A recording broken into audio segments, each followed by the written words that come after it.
A don me ditë për hadithin më me vlerë në islam, ku cekën çështjet elementare të fesë dhe dy shenja për ardhjen e kiametit.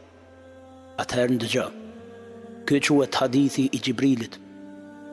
Omeri, Allahu qoftë i kënaqur me të, tregon dhe thot: një ditë, ndërsa rrinim ulur me të dërguarin e Allahut alayhi salam, u shfaq një njeri me rroba shumë të bardha dhe flokë të zeza, tek i cili nuk vrehishin shenjat e udhëtimit dhe askush nga ne nuk e njehte. U ul pranë pejgamberit alayhi salam duke ngjitur gjunjët e tij me gjunjët e pejgamberit dhe duke i vendosur duart mbi kofshët e tij. Pastaj u drejtua dhe i tha: O Muhammed, më trego për Islamin.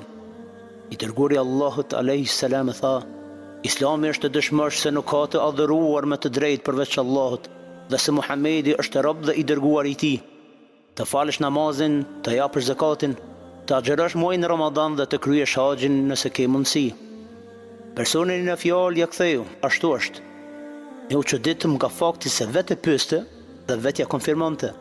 Pastaj vazhdoi dhe tha: me trego për imanin. I dërguari alayhi salam tha: imani është të besosh Allahun, melekët e tij, librat e tij, të dërguarit e tij, ditën e fundit dhe të besosh në kaderin, në caktimin e Allahut, qoftë i mirë apo i keq. Ashtu është, tha ai dhe vazhdoi duke i thënë: me trego për ihsanin. I dërguari alayhi salam tha: ta adhurosh Allahun sikur se je duke e parë atë, nga se edhe pse ti nuk e sheh atë, ai vërtet të sheh ty. Pastaj tha: me trego për orën e fundit.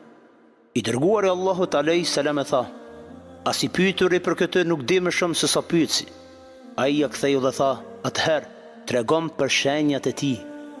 I dërguari alayhi salam tha: atëherë kur robëresha ta lind zonjën e saj dhe kur ti shohësh të zbathurit, e zhveshur, e fukarejn, barin të deleve, të garojnë në ndërtimin e godinave të larta, atëherë prit e kiametin.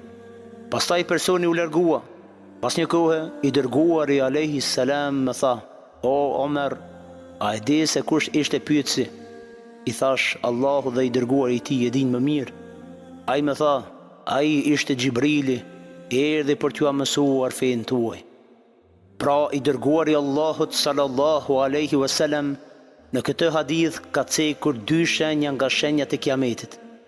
E para është kur robëresha ta lind zonjën e saj.